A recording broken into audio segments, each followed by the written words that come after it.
सटाणा शहरातील मध्यवर्ती ठिकाणी असलेल्या 60 कोटी रस्त्यावरील भाजीपाला बाजारात व्यापारी संकुलात शॉर्ट सर्किटने लागलेल्या आगीत 3 दुकाने जळून खाक झाली। या आगीमुळे तिन्ही दुकानाचे मोठे नुकसान झाले आहे। 60 कोटी रोडवरील भाजीपाला बाजारात माजी नगरसेविका सुमनबाई दगाजी सोनवणे यांच्या व्यापारी संकुलातील गाळे भाडे तत्वावर दिलेले आहेत। त्यात टेलरिंग, सलून, फोटोफ्रेम मेकर अशा 3 दुकाने शेजारी आहेत। यातील एका दुकानाला शॉर्ट सर्किटमुळे आकस्मिक आग लागली।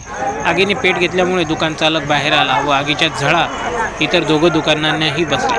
अग्निशमन दलाला दूरध्वनीवरून या आगीची माहिती देण्यात आली। मात्र आगीचा भडका अधिक असल्यामुळे परिसरातील तरुण व नागरिकांनी जवळपास असलेले पाणी उपलब्ध करून आग विझवण्याचा प्रयत्न केला व दुकानात असलेले सामान वाचविण्याचा आटोकाट प्रयत्न करण्यात आला। अग्निशामक बंब उशिरा दाखल होऊन आग विझवली। 3 दुकानांमध्ये असलेले फर्निचर जळून खाक झाले आहे। त्यामुळे दुकान चालकांचे मोठे नुकसान झाले आहे। या घटनेमुळे व्यापारी संकुलात भीतीचे वातावरण निर्माण झाले आहे।